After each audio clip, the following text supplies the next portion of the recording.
नमस्कार, मी अक्षय. सर्व श्रोत्यांचं एडियन बातमीपत्रात मनपूर्वक स्वागत करतो. आज दिवसभरात घडलेल्या संपूर्ण घटनांचा आढावा आपल्याला घ्यायचाच आहे, परंतु त्या अगोदर नजर टाकूया आज दिवसभरात घडलेल्या काही महत्त्वाच्या आणि ठळक घडामोडींवरती. पठ्याने चक्क राज्याचे उपमुख्यमंत्री देवेंद्र फडणवीस यांना रक्तानी लिहिलं पत्र लिहून केली उपमुख्यमंत्री पदाचा राजीनामा न देण्याची मागणी. अल्पवयीन पोराला वाहन द्याल तर होईल 25,000चा दंड. लायसन्स मिळाल्यानंतरच मुलांना वाहन दिलेले बरे. आरटीओ सह पोलिसांची अशा अल्पवयीन चालकांवरती नजर. आता बघूया सविस्तर बातम्या.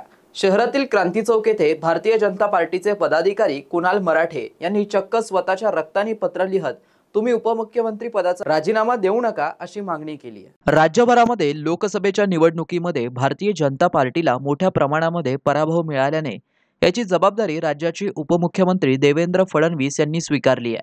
एका पत्रकार परिषदेत बोलताना हा सगळा पराभव झाला आहे, याला मी जबाबदार आहे आणि मला उपमुख्यमंत्री या पदावरून मुक्त करण्यात यावं अशी मागणी केली. त्यानंतर राज्यभरामधून कार्यकर्त्यांकडून देवेंद्र फडणवीस यांच्या भूमिकेला कडाडून विरोध होत आहे.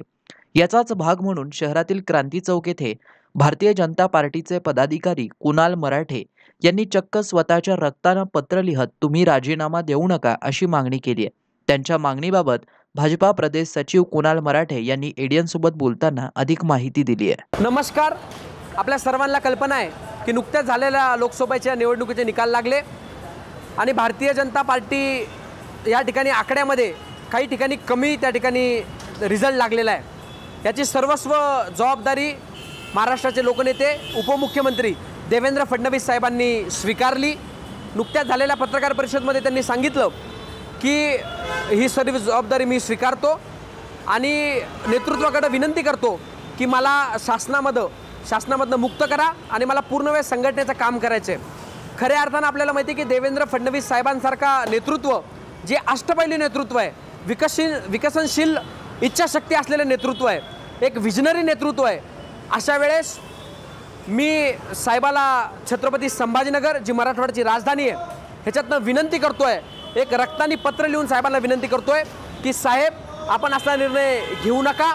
खऱ्या अर्थानं जो विकासाचा गाडा आपण त्या ठिकाणी चालवत आहात, आपल्याला सांगायचं झालं की मग तो मुंबईचा कोस्टल रोड असेल, अटल सेतू असेल, नागपूर मुंबई जोडणारा समृद्धी महामार्ग असेल, मराठवाड्याचा वॉटर ग्रीडचा प्रश्न असेल, एक नवे अनेक असे त्या ठिकाणी प्रकल्प फडणवीस साहेबांनी पूर्ण केलेले आहेत आणि येणाऱ्या काळामध्ये औद्योगिक असेल, त्या ठिकाणी सामाजिक क्षेत्र असेल, या सर्वांना त्या ठिकाणी पुढे घेऊन चालणारं नेतृत्व आहे. तर असा आपण निर्णय घेऊ नका. एक कार्यकर्ता म्हणून, एक भारतीय जनता पार्टी युवा मोर्चाचा पदाधिकारी म्हणून मी साहेब आपल्याला आज विनंती करतोय, आपण जे विकासाचा गाडा त्या ठिकाणी पुढे नेत आहात हा अजून गतिशील होण्याची क्षमता आपल्यामध्ये आहेच आणि खऱ्या अर्थानं आपण सरकार आणि संघटनेचा दुवा होऊ शकता हे ह्या आधीही आपण त्या ठिकाणी दाखवलेलं आहे. म्हणून माझी एक विनंती आहे साहेब की आपण कृपया असा निर्णय घेऊ नका. अल्पवयीन मुलाला जर दुचाकी चारचाकी देत असाल तर पालकांनो सावध व्हा. अल्पवयीन मुलांना वाहन देणं आता चांगलंच महागात पडणार आहे. अल्पवयीन वाहन चालक आढळल्यास त्याच्या पालकाला आता 25,000चा दंड ठोठावला जाणार आहे.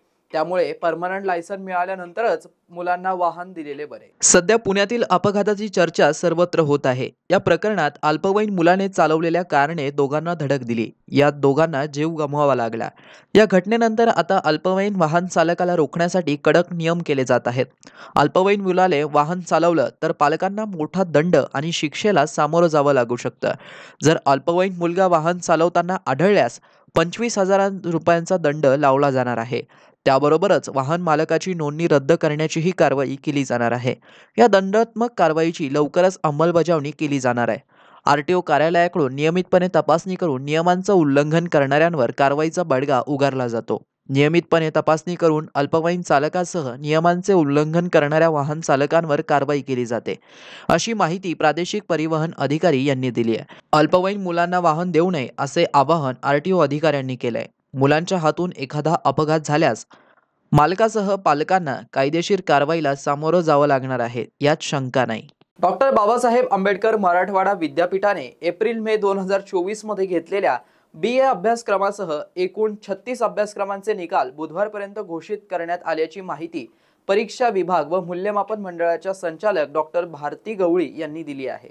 शैक्षणिक वर्ष 2023 व 24 मधील उन्हाळी परीक्षा एप्रिल-मे महिन्यात घेण्यात आली होती. पदवी परीक्षांचे निकाल जाहीर झाल्याशिवाय पदव्युत्तर अभ्यासक्रमाच्या प्रवेशाला वेग येत नसल्याने स्पष्ट झालं होतं.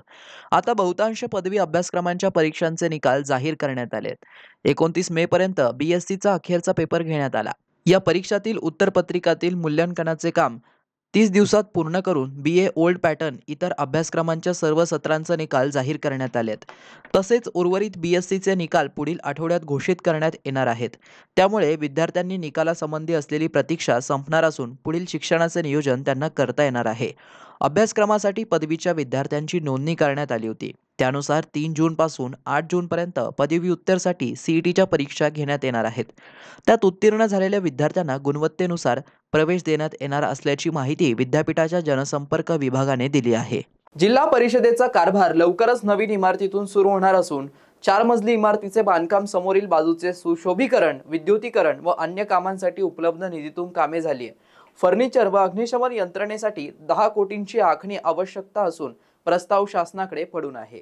जिल्ह्याचे मिनी मंत्रालय समजल्या जाणाऱ्या जिल्हा परिषद मुख्यालयाच्या नवीन प्रशासकीय इमारतीचे काम अंतिम टप्प्यात आले आहे. विधानसभा निवडणुकीची आचारसंहिता लागू होण्यापूर्वी या इमारतीचे उद्घाटन होण्याची शक्यता आहे.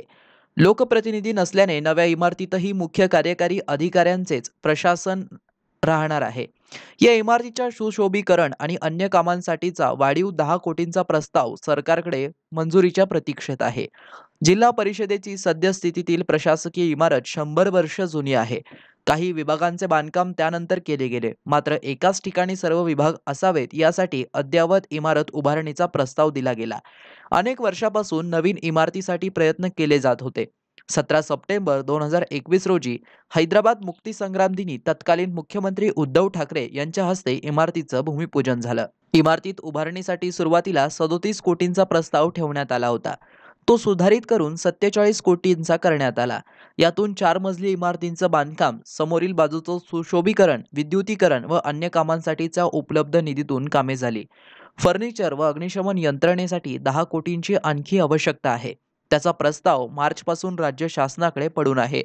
या 4 मजली इमारतीतील जिल्हा परिषद अध्यक्ष, मुख्य कार्यकारी अधिकारी, अतिरिक्त मुख्य कार्यकारी अधिकारी, उपमुख्य कार्यकारी अधिकारी, शिक्षणाधिकारी, उपाध्यक्ष, सभापतींची दालने, व्हिडिओ कॉन्फरन्सिंग हॉल, सर्वसाधारण सभेचे सभागृह आदींसह सर्व विभागांसाठी स्वतंत्र सुविधा उपलब्ध करून दिल्या जाणार आहेत.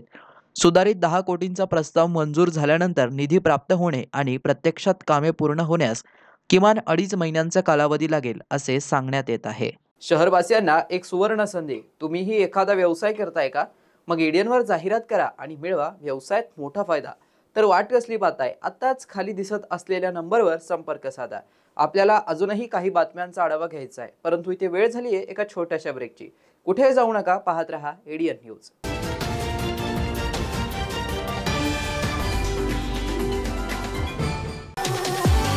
संभाजीनगरकरांसाठी खुशखबर खुशखबर खुशखबर.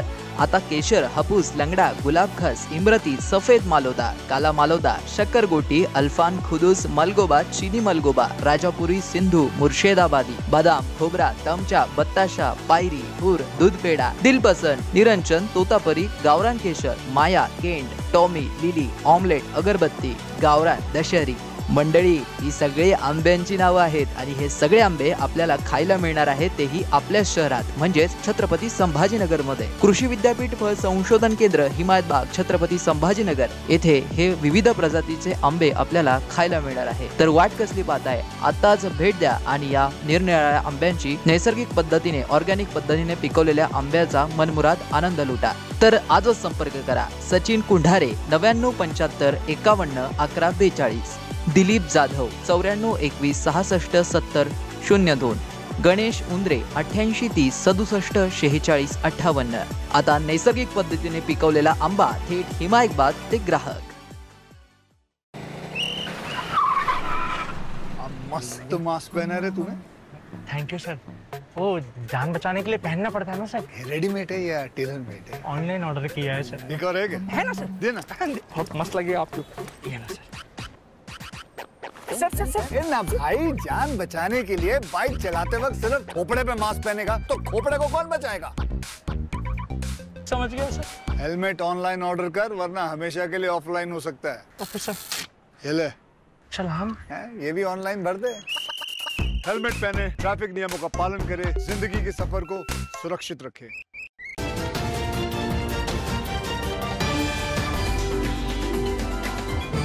ब्रेक नंतर पुन्हा एकदा स्वागत आहे. आपण बघत आहात एडियन बातमीपत्र. सध्या सार्वजनिक सुट्ट्यांचे दिवस असल्यामुळे मध्यवर्ती बस स्थानकावर खासगी प्रवासी वाहतूक करणाऱ्या एजंटचा सुळसुळाट वाढला असून त्यांच्या मार्फत एसटी मंडळाचे प्रवासी ओढण्याची शर्यत असल्याचे चित्र सध्या पाहावयास मिळत आहे.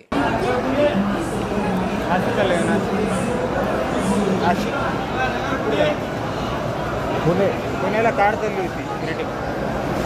तुमची कोणती गाडी? Electric car. नाशिकला एसी बस. सध्या उन्हाळी सुट्ट्या सुरू असल्याने बाहेरगावी जाणाऱ्या येणाऱ्यांची संख्या अधिक आहे. त्यातच शहरातील मध्यवर्ती बस स्थानकावर नेहमीच गर्दी असल्याचे चित्र पाहावयास मिळते. आणखी शाळा सुरू होण्यासाठी एक आठवडा शिल्लक असल्याने बरेच प्रवासी बाहेरगावी जाताना किंवा प्रवास करताना दिसतात. त्याचाच फायदा घेऊन मध्यवर्ती बस स्थानकावर खाजगी ट्रॅव्हल्स बसेस आणि इतर खाजगी प्रवासी वाहतूक करणारे बस स्थानकावरून प्रवासी ओढण्याच्या कसरती करीत असल्याचं दिसून येत आहे. खाजगी प्रवासी वाहतूक करणाऱ्या एजंटचा सुळसुळाट बस स्टँडवर दिसून येत आहे. प्रवासी ओढण्याच्या शर्यतीत अनेक प्रवाशांशी छेडछाड केल्याच्या घटना घडत आहेत. याकडे राज्य परिवहन महामंडळ आणि पोलीस प्रशासन लक्ष देत नसल्याचं दिसून येत आहे. मराठा योद्धा मनोज जरांगे पाटील येत्या 8 तारखेपासून अंतरवाली सराटी येथे पुन्हा उपोषणाला बसणार होते. मात्र पोलिसांनी परवानगी नाकारली आहे. त्यामुळे मनोज जरांगे आता काय भूमिका घेणार याकडे सर्वांचं लक्ष लागलेलं आहे. मराठा समाजाचा सरसकट ओबीसी प्रवर्गात समावेश करावा अशी मागणी करत मनोज जरांगे येत्या शनिवारपासून आमरण उपोषणाला बसणार होते. मात्र त्यांच्या उपोषणाला अंतरवाली सराटी येथील काही ग्रामस्थांनी विरोध केला होता. याबाबत त्यांनी गावकऱ्यांना निवेदन देखील दिलं होतं. मनोज जरांगे यांच्या उपोषणामुळे गावात कायदा आणि सुव्यवस्थेचा प्रश्न निर्माण होऊ शकतो असं गावकऱ्यांनी निवेदनात म्हटलं होतं. या निवेदनावर अंतरवाली सराटी गावच्या उपसरपंचासह 5 ग्रामपंचायत सदस्यांच्या सह्या होत्या. त्यामुळे जरांगे यांचं उपोषण वादात सापडलं होतं. दरम्यान जातीय सलोखा बिघडण्याची शक्यता तसेच ग्रामपंचायतच्या कामात अडथळा आणि महिला आणि शालेय विद्यार्थ्यांना होणारा त्रास लक्षात घेता पोलिसांकडून मनोज जरांगे यांच्या उपोषणाला परवानगी नकारण्यात आली होती. याशिवाय उपोषणाच्या जागेबाबत ग्रामसभेचे कोणतेही कागदपत्र सादर न केल्यामुळे जरांगे पाटील यांना ही परवानगी नाकारण्यात आली असल्याची माहिती समोर येते. दरम्यान मनोज जरांगे पाटील यांच्या उपोषणाला काहींनी उघडपणे विरोध केल्याने तसेच पोलिसांनी उपोषणाची परवानगी नाकारल्याने याचे पसदाड उमटण्याची शक्यता आहे. हमारे 12 या चित्रपटाविरुद्ध दाखल याचिकेत मुंबई उच्च न्यायालयाच्या औरंगाबाद खंडपीठाचे न्यायमूर्ती किशोर संत यांनी गुरुवारी दिनांक 6 प्रतिवादी केंद्र शासन central board of film certification राज्य शासनाचे सचिव आदींना नोटीस बजावण्याचे आदेश दिले आहे. मुस्लिम समाज पवित्र कुराण आणि इस्लाम धर्माबाबत आक्षेपार्ह व अपमानास्पद आणि बदनामीकारक संवाद व पोस्टरवर आधारित सदरील चित्रपट, त्याचं ट्रेलर, पोस्टर आदींवर बंदी घालून चित्रपट तयार करणाऱ्यांवर गुन्हे दाखल करण्याची मागणी करणारी याचिका परभणी येथील माजी नगरसेविका आलिया अंजुम मोहम्मद गोस आणि ॲडव्होकेट नाहिद अंजुम सईदोद्दीन अन्सारी यांनी ॲडव्होकेट सईद एस शेख आणि ॲडव्होकेट आसिफ पटेल परभणी यांच्यामार्फत औरंगाबाद खंडपीठात दाखल केले आहे. येथील सामाजिक कार्यकर्ता अजहर तांबोळी यांनी दाखल केलेल्या याचिकेवर मुंबई उच्च न्यायालयाने दिनांक 5 जून रोजी अंतरिम स्थगिती देऊन 14 जूनपर्यंत हा चित्रपट प्रदर्शित करू नये असे आदेशित केले आहे. दरम्यान चित्रपटाच्या निर्मात्यांच्या वतीने गुरुवारी मुंबई उच्च न्यायालयास पुन्हा सुनावणीची अंतिम विनंती केली असता उच्च न्यायालयाने दुपारच्या सत्रात याचिकेवर सुनावणी घेऊन चित्रपटावर लावलेली अंतरिम स्थगिती उठवण्यात आली होती. उच्च न्यायालयाने 3 सदस्यीय समितीची स्थापना केली.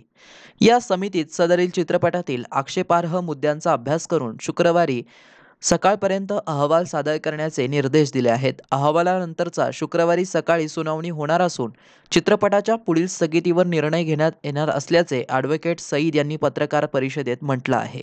शहरास पाणी पुरवठा करण्यात येणाऱ्या 100 दलघमी व 56 दलघमी योजनेवरील नवीन व जुने फारोळा पंपगृह येथे वारा पावसामुळे विद्युत पुरवठा खंडित झाल्याने शहराचा पाणी पुरवठा काही कालावधीकरिता विस्कळीत होणार आहे. नागरिकांनी सहकार्य करावे असे आवाहन मनपाकडून करण्यात आले आहे. शहरास पाणी पुरवठा करण्यात येणाऱ्या 100 दलघमी व 56 दलघमी योजनेवरील नवीन व जुने फारोळा पंपगृह येथे दिनांक 6/6/2024 रोजी वारा व पावसामुळे महाराष्ट्र राज्य विद्युत वितरण कंपनी मार्फत करण्यात येणारा विद्युत पुरवठा खंडित झाल्याने सायंकाळी 7:30 वाजता पंपिंग बंद झाली. याबाबत महाराष्ट्र राज्य विद्युत वितरण कंपनीच्या अभियंतास कळवले असता त्यांच्या मार्फत फीडरवर 3 फेज शॉर्ट झाल्याने कळवण्यात आले. यानंतर महाराष्ट्र राज्य विद्युत वितरण मार्फत होणारा विद्युत पुरवठा सुरळीत झाल्यानंतर प्रत्येक फीडरची स्वतंत्र चाचणी घेऊन सप्लाय स्टँड करून रात्री 8:45 वाजता पंपिंग पूर्ववत करण्यात आली.